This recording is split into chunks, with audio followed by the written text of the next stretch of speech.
Hello, sleep seekers. Tonight is an amusing night in the most delightfully boring way. Picture this. The camphor wood incense burning in the corner of the meditation hall has been smoldering for approximately 3 hours now, producing a thin column of smoke that rises perfectly straight in the still air, only dispersing when it reaches the ceiling beams, darkened by centuries of similar smoke. This straightness of smoke is considered auspicious, or at least notable, though one suspects that in a room with no windows open and no one moving, smoke would naturally rise straight regardless of spiritual significance.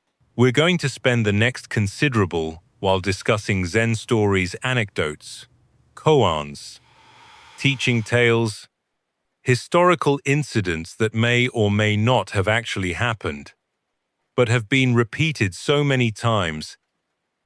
These stories tend to be brief, cryptic, and feature people behaving in ways that seem designed to confuse rather than clarify, which is apparently the point. Though explaining why confusion is pedagogically valuable takes considerably longer than the stories themselves. Let's begin with the story about the emperor and the Zen Master, as it's a good introduction to how these encounters typically proceed, which is to say, badly, from a conventional perspective, but well, from a Zen perspective, assuming those are different things. There was an emperor in China. We'll call him an emperor, though the historical details are murky, and he might have been a warlord or regional military commander. But emperor sounds more dramatic, so we'll proceed with that. This emperor had conquered much of the territory around him through the usual means: military force, political maneuvering, strategic marriages, occasional assassination, the standard tools of empire building throughout history. Everyone submitted to this emperor's authority. When he entered a town, people bowed. When he issued commands, people obeyed. When he demanded tribute, people paid. This was normal, expected, how power functioned. The emperor had grown accustomed to this deference, had perhaps come to believe it reflected something essential about himself, rather than something practical about having a large army. Then he heard about a Zen master, a monk, a teacher, someone with a reputation for wisdom or insight, or possibly just someone who lived in a cave and occasionally said cryptic things that other people found meaningful. This master, the emperor was told, refused to acknowledge the emperor's authority, refused to bow, refused to show proper respect. This bothered the emperor considerably. One person's non-compliance shouldn't matter when millions comply. But apparently it did matter. The way a single grain of sand in your shoe matters more than the comfortable fit of the rest of the shoe. The emperor decided to visit this master personally, to demand proper respect. He traveled to wherever the master was living, presumably with some retinue, though the stories usually don't mention them, creating the impression of just two people in an empty space, which is more dramatic than emperor with 30 guards and various officials meets monk, who probably had some students nearby. The emperor confronted the master directly. He stood before him, sword in hand, or perhaps just his hand resting on the sword's hilt, ready to draw, and said with the absolute certainty of someone accustomed to being obeyed, "I can cut your head off without blinking an eye." Cut your head off without blinking an eye. The master looked at the emperor. Accounts differ on whether he was sitting or standing, and replied with equal certainty, I can die without blinking an eye. "I can die without blinking an eye." The emperor's sword, which he had perhaps been holding or reaching for, fell from his hand. Not dropped in fear or surprise, but simply fell, released, no longer relevant. The story usually ends there, with the implication that the emperor achieved some realization, some insight into the nature of power, fear, and what it means to be truly free. But the story persists because it illustrates something about Zen's understanding of power and freedom, about how fear gives others control over you, about how accepting death truly accepting it, not just claiming to remove that control. The master's power wasn't in his ability to resist or fight. It was in his indifference to the threat. Not indifference from ignorance or bravado, but from genuine understanding that death is inevitable anyway, that the emperor wasn't offering anything new or threatening, just proposing a slightly different timeline for what was going to happen eventually regardless. This is either profound wisdom or elaborate rationalization for why it's fine that you're about to be killed by an angry emperor. The Zen perspective would say these are the same thing, or that the distinction doesn't matter, or that asking whether they're different is missing the point. The story also raises questions about power that remain relevant beyond Zen contexts. The emperor's power depended on people fearing death more than they valued autonomy. When that fear is removed, not through stupidity or courage, but through understanding death's inevitability, the power structure collapses. Not the material structure, the emperor still has armies, but the psychological structure, the internal submission that makes external force unnecessary. Modern authoritarian regimes understand this implicitly, which is why they work so hard to maintain fear, to make people believe survival is always possible through compliance, to prevent the kind of clear-eyed acceptance of mortality that the master demonstrated. Because once people stop fearing death more than they value freedom, they become ungovernable in ways that are very inconvenient for emperors. Though it's worth noting that most people, throughout history, have not been Zen masters accepting death without blinking. Most people quite reasonably fear death and prefer to avoid it, which is why threats of violence are effective tools of control. The master's response was exceptional, which is why it's a story, why we're still discussing it centuries later, rather than it being a mundane interaction that everyone forgot about immediately. Next we have Bodhidharma insults an emperor politely. We discussed this story briefly in our previous conversation about Zen history, but it deserves fuller examination because it's foundational to how Zen understands spiritual practice, merit, and the relationship between worldly power and enlightenment. Emperor Wu of Liang was, by all accounts, a genuinely devout Buddhist. He sponsored the translation of Buddhist scriptures from Sanskrit into Chinese.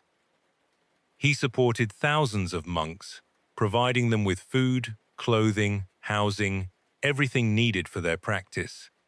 He copied sutras himself, considered a highly meritorious activity. He held vegetarian feasts, organized ceremonies, basically did everything a Buddhist emperor should do, according to prevailing understanding of how Buddhism worked. Then Bodhidharma arrived from India, this legendary figure who would become the first patriarch of Chan Buddhism in China, though at the time he was just a foreign monk with a reputation for direct, uncompromising teaching. Emperor Wu invited Bodhidharma to the palace, which was a significant honor, and asked him, "I have built many temples, copied many sutras, and supported many monks. What merit have I accumulated?" This was not a rhetorical question. In Buddhist teaching, as it was generally understood, good actions created merit, positive karma that would lead to better rebirths, eventual enlightenment. At minimum, a nice position in your next life. The emperor had done tremendous good works. He wanted confirmation that yes, he had accumulated vast merit. Bodhidharma looked at him and said, "No merit whatsoever." The emperor was presumably confused, possibly offended. Bodhidharma replied. The emperor, perhaps feeling this wasn't going well, asked a more basic question. Bodhidharma said, "I don't know." Then he left. Just walked out of the imperial palace, left the confused emperor behind, and went to Shaolin Temple, where he sat facing a wall for 9 years, which is a very Zen way to handle social awkwardness. Just remove yourself from the situation and stare at something inanimate for nearly a decade. The story is about merit, about attachment to results, about how doing good things while expecting reward isn't actually spiritually transformative. It's just sophisticated self-interest. The emperor wasn't building temples and supporting monks out of genuine compassion or understanding. He was building temples because he wanted merit, wanted spiritual advancement, wanted good karma. He was, in essence, trying to buy enlightenment through good works. Bodhidharma's response, "No merit whatsoever," wasn't saying the emperor's actions were bad or useless. They probably helped many people. Temples are nice. Monks need support. Feeding people is good. But from Zen's perspective, if you're doing these things while calculating merit, while expecting spiritual return on investment, you're still operating from ego, still trying to get something for yourself, still caught in the cycle of desire and attachment that creates suffering in the first place. Vast emptiness, nothing sacred points to the same insight. The emperor wanted confirmation of sacred truth, wanted to be told about ultimate reality, wanted philosophical reassurance.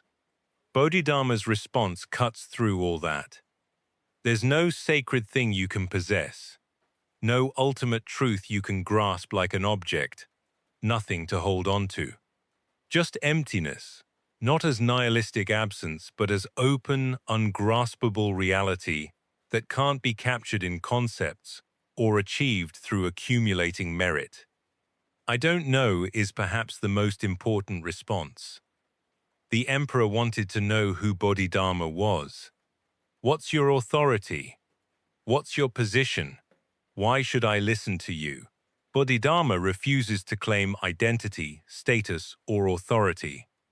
"I don't know" isn't ignorance, but recognition that the self we think we are is itself a construction, empty, not ultimately real. Who stands before the emperor?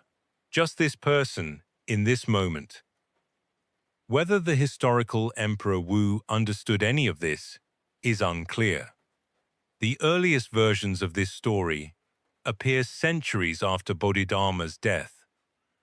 But again, whether it's historically accurate matters less than what it teaches about Zen's approach to spiritual practice. The story became a koan that students meditate on. What did Bodhidharma's "no merit whatsoever" really mean? How can good actions produce no merit? What is merit anyway? What's the difference between acting from genuine compassion and acting from desire for spiritual reward? These questions don't have simple answers, which is precisely why they're useful for meditation. To sit with paradox until something shifts in understanding. Modern Zen practitioners still grapple with these questions. If we volunteer at a soup kitchen, practice meditation, or can we act from genuine compassion without attachment to results? The answer is probably sometimes one, sometimes the other, and it's often mixed, which is honest, but not particularly enlightened sounding, though honesty might be more valuable than sounding enlightened. the monk who burned a Buddha statue. This story is brief but scandalous, which is probably why it's memorable and has been repeated for over 1,000 years, despite or because of its apparent sacrilege. The monk Tanka Tenon was staying at a temple one cold winter night.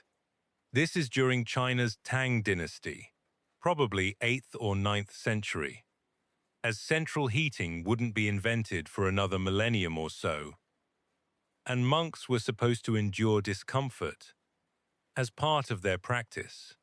Tanka was cold, very cold, uncomfortably cold, the kind of cold where your fingers don't work properly and you can't sleep, and you start questioning your life choices that led to you being in an unheated temple in winter rather than, say, a warm house with a functioning fireplace.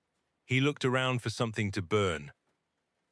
He found a wooden statue of the Buddha, not a cheap statue, presumably, but a carved figure meant for veneration, for bowing to, for reminding practitioners of their commitment to Buddhist teaching. He took this statue, broke it up, and burned it for warmth. The temple keeper was understandably alarmed. That's sacrilege. That's desecration. That's possibly illegal depending on local laws about destruction of religious property. He confronted Tanka. "What are you doing?" "That was a Buddha statue." Tanka, warming his hands over the burning Buddha, replied, "I was looking for the Buddha's bones, his relics." The keeper said obviously, "There are no bones in a wooden statue." Tanka replied, "Well then, if there are no bones, it's just wood. Bring me another Buddha statue to burn." The keeper either threw Tanka out or became enlightened, depending on which version you read, though the former seems more likely, as most people don't respond to their religious statues being burned by suddenly understanding emptiness. This story horrifies many people upon first hearing it. Buddhism teaches respect for images of the Buddha, for sacred objects, for things that point toward enlightenment, even if they're not enlightenment itself. Burning a Buddha statue seems like exactly what you shouldn't do.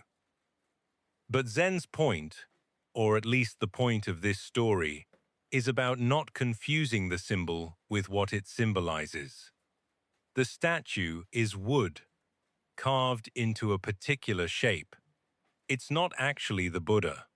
The Buddha isn't in the statue, isn't harmed by burning the statue, doesn't care about the statue, because the historical Buddha has been dead for many centuries and presumably has no opinion about wooden representations of himself. Venerating the statue makes sense as a practice. It focuses attention, creates reverence, reminds you of your commitment to the Buddhist path. But if you start thinking the statue itself is sacred, if you value the object over the teaching it represents, if you'd rather freeze than burn wood that happens to be shaped like Buddha, you've misunderstood something fundamental. This is similar to the Zen saying, "If you meet the Buddha on the road, kill him," which sounds even more shocking than burning a statue. The point isn't literally to kill anyone, but to kill your attachment to external authority, to the tendency to make enlightenment into an idol you worship, rather than reality you embody. Whether Tanka actually burned a Buddha statue, or whether this story was invented to illustrate a teaching point, is, as usual, unclear. It seems like the sort of thing that might have happened once and then been embellished in retelling until it became legendary. Or it might be complete fabrication, designed to shock people into questioning their assumptions about what's sacred and what's just wood.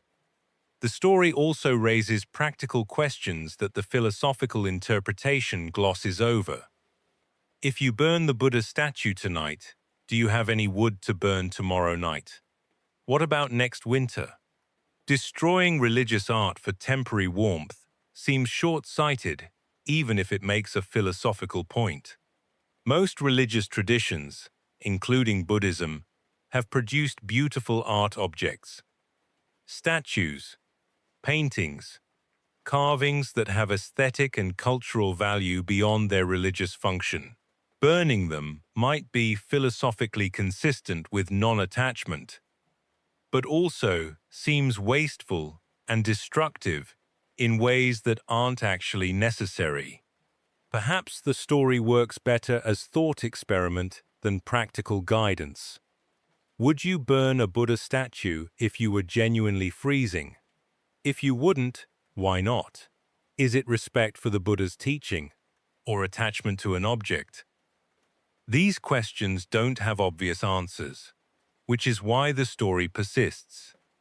It creates useful uncertainty, makes you examine your assumptions about sacred and profane, symbol and reality. Modern practitioners hearing this story usually don't go burn religious statues, which is probably wise from both spiritual and legal perspectives.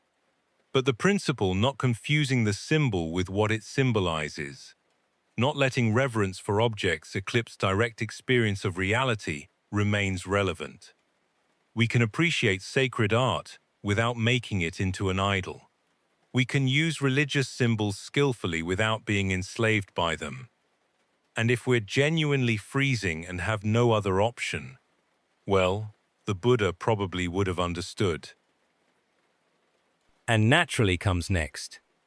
This is perhaps one of the most misunderstood Zen sayings, frequently quoted, occasionally printed on t-shirts, by people who probably haven't thought through the implications of wearing a shirt advocating murder, even metaphorical murder. The saying comes from Rinji Yishuan Rinzai in Japanese.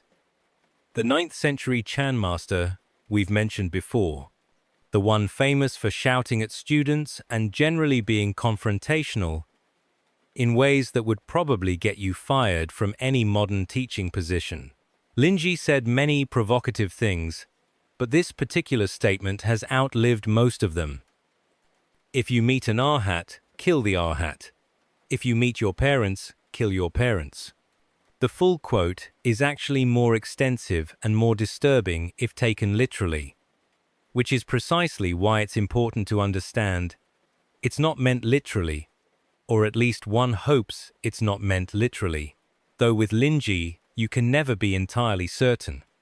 What Rinji meant, or what centuries of commentators have decided he meant, your tendency to seek enlightenment outside yourself, your habit of making anyone or anything into an object of ultimate reverence that you defer to rather than examining directly. If you meet the Buddha on the road, if you encounter someone or something that claims to be the ultimate authority, the final answer, the thing you should follow without question, kill it. Not literally, obviously, but kill your attachment to it, your tendency to make it into an idol, your desire to let someone else's enlightenment substitute for your own direct experience. The Buddha himself supposedly said something similar, though less violently phrased. He told his followers not to accept teachings on authority, not even his authority, but to test everything against their own experience, to verify through practice rather than accepting on faith. Rinji's "kill the Buddha" is the same instruction. This is particularly important in Zen, because Zen emphasizes direct transmission from teacher to student, creating risk of dependency, of students thinking the teacher has something they lack, that they need to receive something from outside rather than realize what's already present. The teacher can point, can guide, can create conditions for insight. You have to realize it yourself, which means at some point you have to stop looking to the teacher, stop seeking outside yourself. Kill your attachment to external authority. Kill your parents extends this further. But at some point, To become fully yourself, you have to separate from them psychologically, kill your identification with them, stop living according to their expectations or rebelling against their expectations, both of which are forms of being controlled by them. You have to find your own way, which requires a kind of death of the child self that defined itself in relation to parents. This sounds like basic developmental psychology dressed up in dramatic Zen language. Most people spend their entire lives partly defined by their relationships to parents, teachers, cultural authorities, never fully killing those attachments while maintaining healthy relationships. The saying also applies to your conception of enlightenment itself. Many people develop ideas about what enlightenment should be, like permanent bliss, complete clarity, transcendence of all problems, becoming a better version of yourself. These ideas become obstacles because they're just ideas, mental constructs that prevent you from recognizing what's actually present. If you meet your idea of enlightenment, your fantasy of what awakening should be willing to not know, to not have it figured out. Whether Linji actually said this, or whether later students attributed it to him, is, as always, somewhat unclear. The earliest records of his teaching date from decades after his death, creating several degrees of separation between Linji's actual words and what got written down. But the saying has been attributed to him for over 1,000 years. So at this point, it's his, regardless of historical accuracy. Modern readers sometimes interpret this saying as license for iconoclasm. This misses the subtlety. He's saying don't make them into idols. Don't let reverence become attachment. Maintain the ability to see clearly, even when you're respecting someone deeply. You can bow to your teacher while maintaining your own authority. You can honor the Buddha while recognizing he was human, made mistakes, taught in specific historical context that isn't your context. You can respect tradition while adapting it to new circumstances. The killing isn't destruction, but liberation from unhealthy attachment, from the tendency to abdicate responsibility for your own understanding. This balance is difficult. Too much independence becomes arrogance, reinventing wheels. Finding the middle way, respecting teachers while maintaining autonomy, honoring tradition while adapting appropriately, requires nuance that a dramatic saying like, though it does create a memorable entry point into exploring these tensions. In practice, most Zen students never fully kill the Buddha. They maintain some attachment to their teachers, to their lineage, to Buddhism itself as identity and community. This is probably fine. Complete non-attachment might be theoretically ideal, but practically impossible for most humans. And striving for it can create its own form of attachment. Spiritual ambition that's ultimately another trap. Perhaps the real teaching is gentler than the shocking phrasing. Hold everything lightly. Don't cling. Be willing to let go when necessary. Maintain the capacity to see clearly, regardless of what you're looking at, including teachers you love and traditions you respect. The killing is more like releasing, like opening your hand to let something go, rather than grasping it tightly, like the way you might kill an obsessive thought by simply noticing it and letting it pass, rather than feeding it attention. Though, if you meet the Buddha on the road, gently release your attachment to conceptual understanding of the Buddha as separate from your own nature doesn't have quite the same ring to it, which is presumably why Linji went with the more dramatic version. The sound that brought enlightenment. Kyojin Chikan was a monk in 9th century China, studying under Master Isan. Kyojin was intelligent, well-read, capable of discussing Buddhist philosophy eloquently, the sort of student who could answer questions correctly. explain concepts clearly, generally do well on any test of intellectual understanding. Isan recognized that this intellectual understanding wasn't the same as actual realization, wasn't experiential insight, but conceptual knowledge about insight. The difference between reading descriptions of strawberries and actually tasting one. He decided to push Kyogen beyond intellectual understanding. One day, Isan asked Kyogen, "Before your parents were born, before you existed, before you had any thoughts or concepts or identity, what was your original face? Show me this original face right now." This is a koan, a question designed to short-circuit intellectual understanding, because your original face before you were born isn't something you can describe conceptually.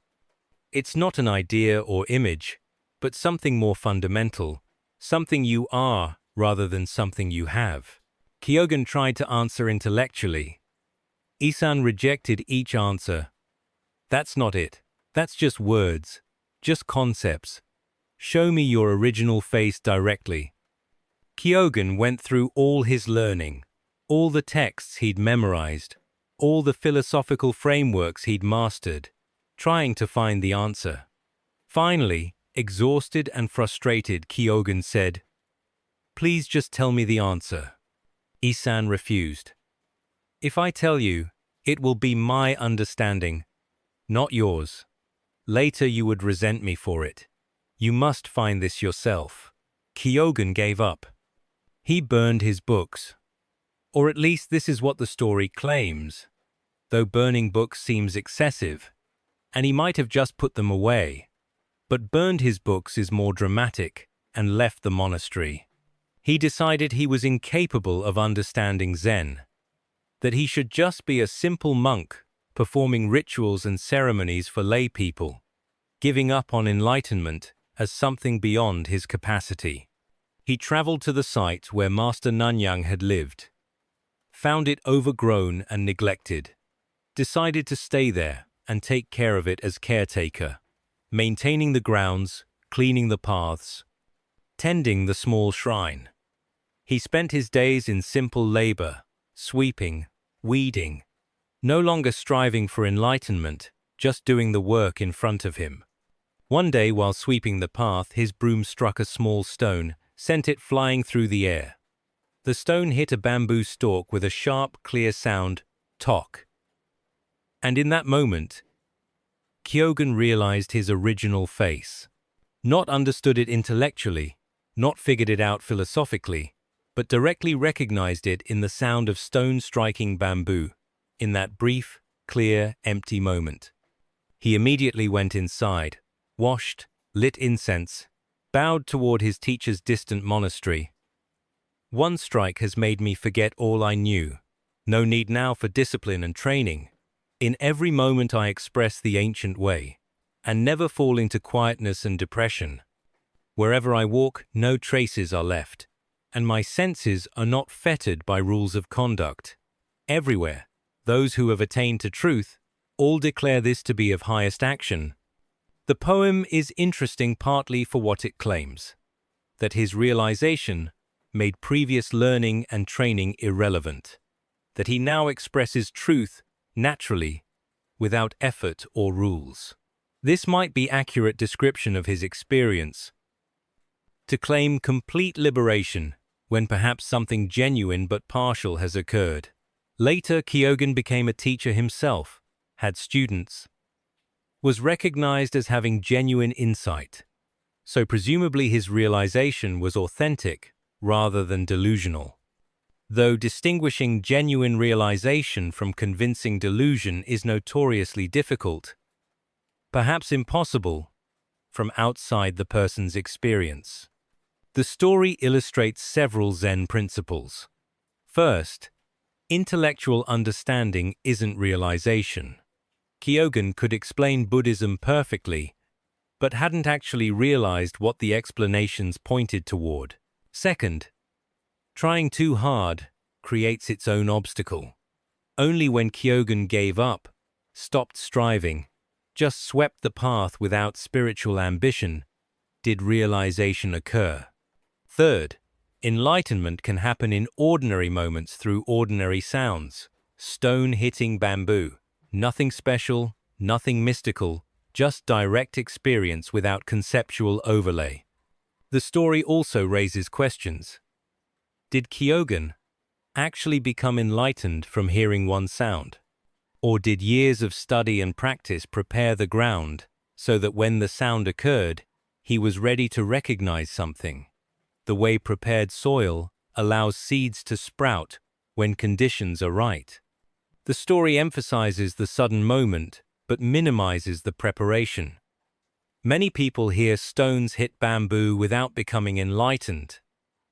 So what made this particular sound for this particular person, at this particular moment, trigger realization?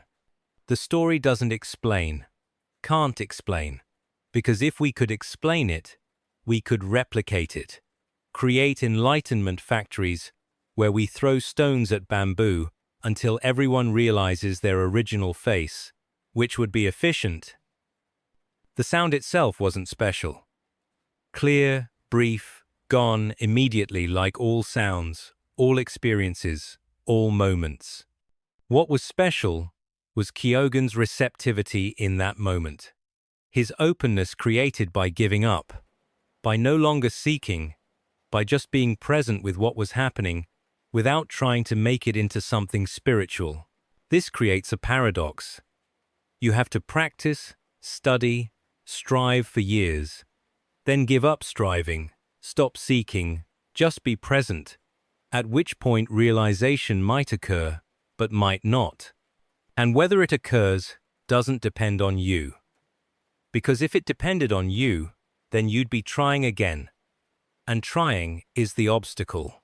So you have to try without trying, seek without seeking, practice without practicing, which is impossible, which is precisely the point, which is both profound and deeply annoying.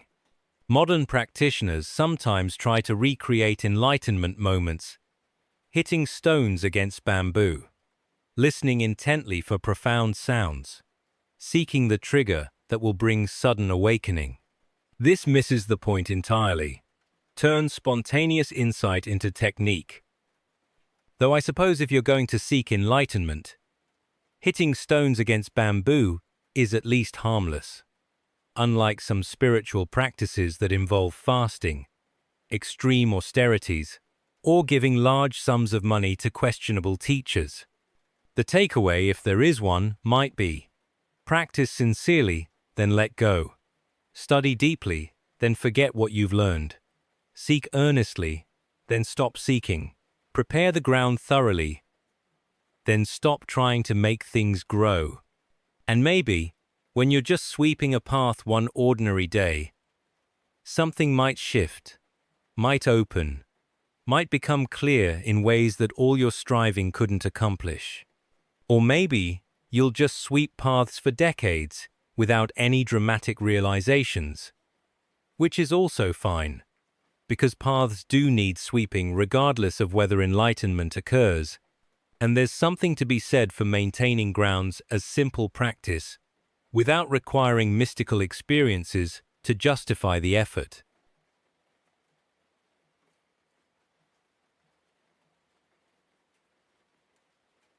Joshu's dog and the question of Buddha nature. This is perhaps the most famous koan in Zen, the one many students work with first when they begin koan practice, spending months or years contemplating a single syllable until it either reveals profound truth or drives them slightly mad. A monk approached Master Joshu, also written as Zhao Zhou in Chinese transliteration, and asked, "This seems like a straightforward question with a straightforward answer. According to Mahayana Buddhist teaching, all sentient beings possess Buddha nature, the fundamental nature or capacity for enlightenment. This includes humans, obviously, but also animals, insects, possibly plants, depending on how broadly you interpret sentient. So the answer should be yes. Dogs have Buddha nature. Question answered. Everyone can go home. But Joshu didn't answer yes. He said, in Chinese, mu or wu in Mandarin pronunciation is a negation, meaning no or nothing, or without or does not have. So at surface level, Joshu is saying no, dogs don't have Buddha nature. Except Zen has never been particularly concerned with doctrinal consistency. Students are told to meditate on this mu, not to think about it intellectually, not to analyze what Joshu meant, not to construct philosophical explanations, not to research Buddhist teachings about Buddha nature, but to become one with mu, to throw themselves into it completely, to let it fill their awareness until they and mu are not separate. This is considerably easier to instruct than to accomplish. Sitting in meditation, trying to become one with mu, the mind immediately starts thinking about it. What does mu mean? Why did Joshu say mu? Is he saying dogs don't have Buddha nature? But that contradicts the teaching. Maybe mu means something other than no. Maybe it means, and on, the conceptual mind doing what it does, which is analyze, categorize, explain. Everything except what was instructed, which is to simply be mu without thinking about mu. Teachers sometimes give guidance. Don't think mu. Don't visualize mu. Just mu. Become mu completely. If you're walking, walk mu. If you're eating, eat mu. If you're sleeping, sleep mu. This sounds like instructions for either meditation practice or descent into obsession, the line being somewhat unclear. Students do become obsessed, thinking about mu constantly, muttering mu to themselves, dreaming about mu, their entire world becoming dominated by this single syllable whose meaning keeps escaping them. Some students have breakthrough experiences with mu. They'll be sitting in meditation, or walking, or doing dishes, and suddenly something shifts, the question drops away, the seeking stops, and there's just direct experience without the conceptual overlay, without the separation between self and world, without the constant internal commentary that usually runs beneath consciousness. This might last a moment or an hour, might be profound or subtle, might change everything, or change very little depending on how deeply it penetrates. They bring this experience to their teacher in private interview. The teacher might ask, "What is mu?" The student might respond non-verbally, a shout, a gesture, simply looking at the teacher, silently trying to express what can't be expressed in words. The teacher judges whether this is genuine insight or clever imitation. If the teacher accepts the answer, the student moves on to the next koan. If not, back to the meditation cushion, back to mu, back to sitting with not knowing until knowing emerges, or doesn't. The process continuing until either breakthrough occurs, or the student gives up, changes teachers, or decides intellectual Buddhism suits them better than this exhausting, paradoxical, often frustrating practice. What does mu actually mean? Various explanations exist. Mu means the question itself is wrong, because Buddha nature isn't something dogs have or don't have, but what dogs fundamentally are. Mu means stop thinking conceptually and experience directly. Mu means the boundary between having and not having dissolves when you see clearly. Mu means Joshu was having an off day and just said something to dismiss the annoying monk, and we've been overthinking it for 12 centuries. All these explanations are simultaneously true, false, helpful, misleading, and irrelevant, which is very Zen and very frustrating if you prefer clear answers to ambiguous ones. There's actually a second part to this story that gets less attention. Later, a different monk asked Joshu the same question. Does a dog have Buddha nature? And Joshu answered, yes. So now we have two contradictory answers from the same teacher to the same question. Does a dog have Buddha nature? Mu, yes. Both, neither. Depending on who's asking, when they're asking, what they need to hear, what will most effectively short-circuit their conceptual thinking and point them toward direct experience. This inconsistency bothers people accustomed to teachers who maintain consistent positions, who say the same thing regardless of context, who value philosophical coherence over pedagogical effectiveness. Zen teachers don't necessarily value consistency if inconsistency serves the teaching better.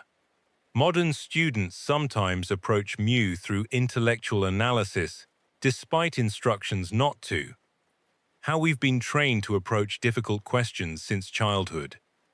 We read commentaries, compare different teachers' explanations, discuss with other students, construct elaborate theories about what Mu means and how to work with it.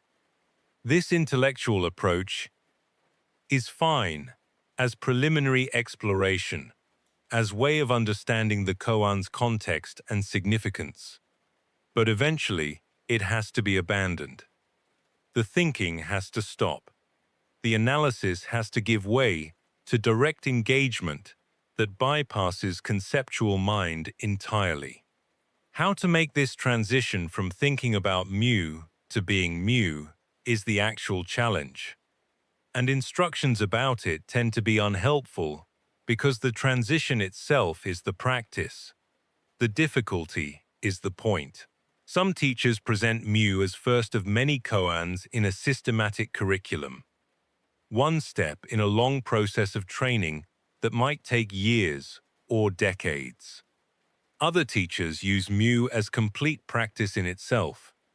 Students working with it for their entire lives, each time deepening their understanding, each encounter revealing new dimensions that weren't apparent before. Whether Joshu actually said Mu to this question, or whether the koan was constructed later as teaching device, is historically unclear. The earliest written records of Joshu's teaching date from considerably after his death. But Joshu's dog has been central to Rinzai Zen training for at least 800 years. Its capacity to generate insight when worked with sincerely, the question of whether animals have Buddha nature might seem abstract. But the koan isn't really about dogs or Buddha nature.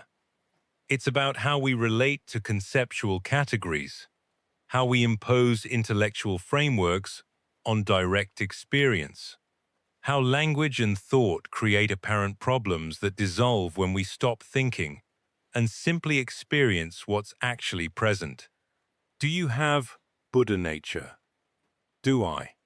Does your neighbor, your enemy, the mosquito you killed yesterday, the virus making you sick, the cancer cell dividing in someone's body? The question assumes Buddha nature is something beings have or don't have, a possession or quality that can be present or absent. But what if Buddha nature isn't something you have, but what you fundamentally are? Then the question, do you have Buddha nature, is like asking, does water have wetness? Or does fire have heat? Mu short-circuits this conceptual confusion by refusing to play the game, by not answering yes or no, but responding in a way that forces you to abandon the question's framework entirely. And once you've abandoned the framework, once you've stopped trying to figure out the answer conceptually, perhaps reality reveals itself without the filter of language and thought. Perhaps you realize what you've been looking for was never hidden, was always present, was what's looking, not something to be found. Or perhaps you just spend a lot of time sitting in meditation thinking about dogs and getting nowhere, which is also a legitimate outcome and probably builds character or patience, or at least tolerance for boredom, all of which seem like reasonable benefits, even if enlightenment remains elusive. The Tea Master. This story comes from Japan rather than China, from a period when tea ceremony was being developed and Zen principles were influencing Japanese culture broadly, creating connections between martial arts, artistic practices, and meditation that wouldn't have existed in quite the same way in China. There was a tea master, a practitioner of tea ceremony, someone who had trained for years in the precise movements, the aesthetic principles, the meditative presence required to serve tea properly. He served a powerful lord, performing tea ceremony for the lord and his guests. One day, the lord required the tea master to accompany him on a journey to another domain. The tea master had no choice but to comply, though leaving the safety of his own lord's territory meant traveling through areas where he had no protection, no status, just another person on the road who might encounter any sort of trouble. While in the other domain, the tea master, dressed in the clothes of a samurai, someone whose entire identity and training centered on martial skill, on readiness to fight, on maintaining honor through combat when necessary. This samurai, for reasons the story doesn't clearly explain, perhaps he'd been drinking, perhaps he was just aggressive by temperament, perhaps he found something objectionable about the tea master's appearance or manner, challenged the tea master to a duel, not a friendly sparring match, but a serious duel with real swords, the kind where people die. The tea master protested, "I'm not a samurai. I'm a tea master. I don't know how to fight. This would not be a fair duel." The samurai didn't care. He'd issued a challenge, and declining a challenge was dishonorable, shameful, something that would follow the tea master for the rest of his life, however long or short that life might be after refusing to fight. Social expectations required acceptance, regardless of the tea master's actual ability to fight or likelihood of survival. The tea master, realizing he had no choice, asked for time until the next day, perhaps, or the next week.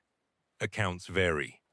The samurai agreed, granting a brief delay before they would meet to resolve this challenge in the traditional way, meaning one or both of them would probably die, which seemed like excessive consequences for whatever minor social offense had triggered this confrontation.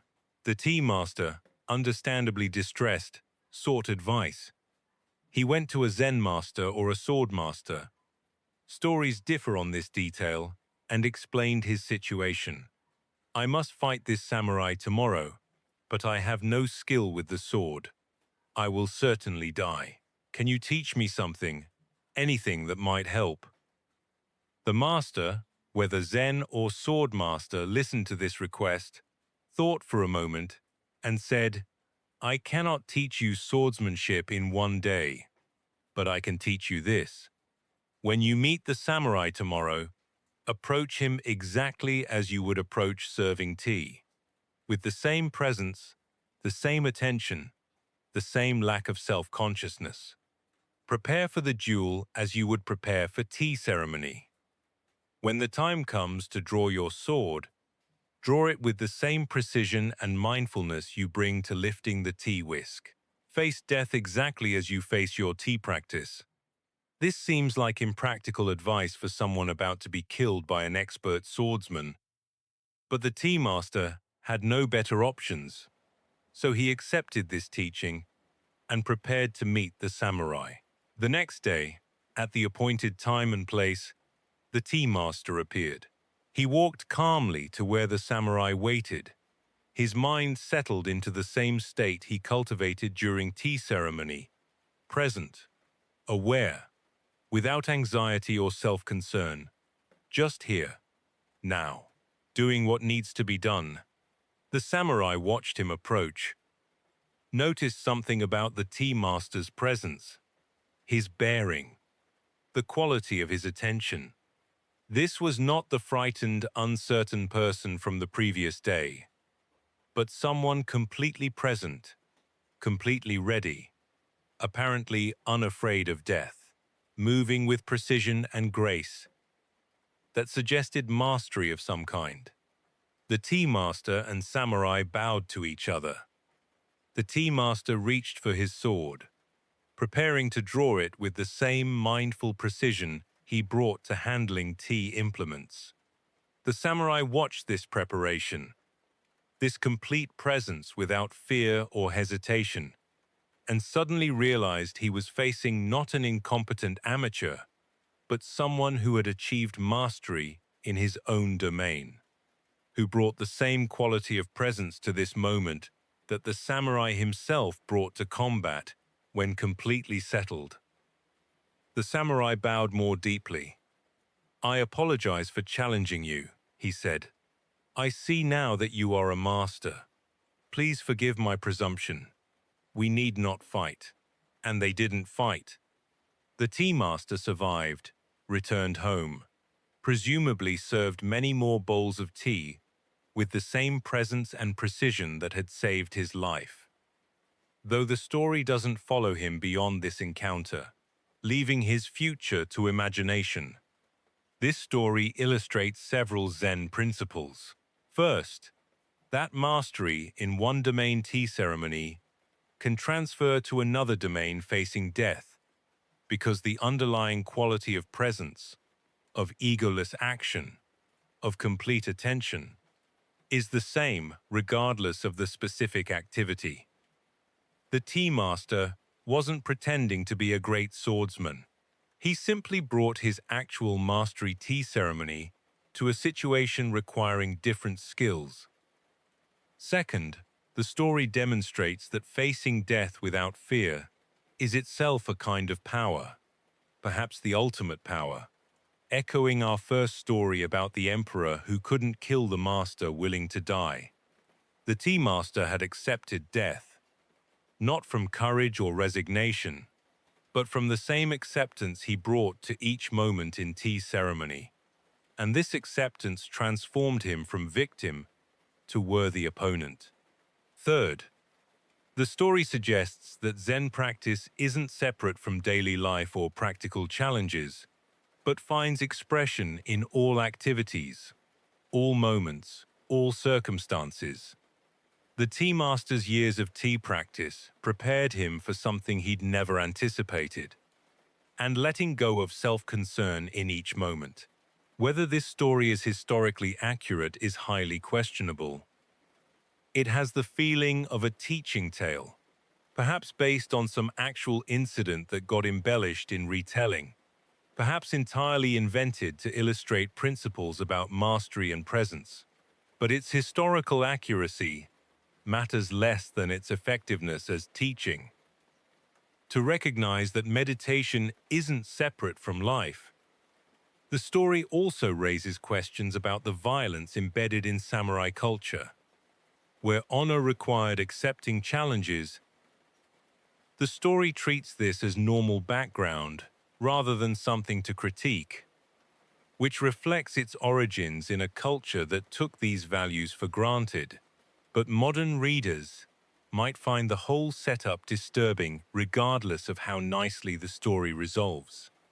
Still, the image of the tea master facing death with tea ceremony's mindful presence remains powerful, remains instructive for thinking about how practice prepares us, not just for more practice, but for actual life challenges, for moments of crisis when our usual strategies fail, and we must draw on something deeper, something cultivated through repeated, patient, sincere engagement with whatever practice we've chosen. Modern practitioners don't typically face samurai duels, but we face other challenges: illness, loss, failure, death of loved ones, our own eventual death. These challenges aren't hypothetical teaching stories, but actual experiences that require presence, require facing what is without denial or avoidance, require the kind of settled mind that practice cultivates. Whether sitting meditation, tea ceremony, yoga, or any other practice, the story promises that practice helps, that presence cultivated on the cushion or in the tea room becomes available in crisis. This might be true, or practice might fail completely when actually needed, or the relationship might be more complex, sometimes helping, sometimes not, depending on circumstances and how deeply practice has been internalized.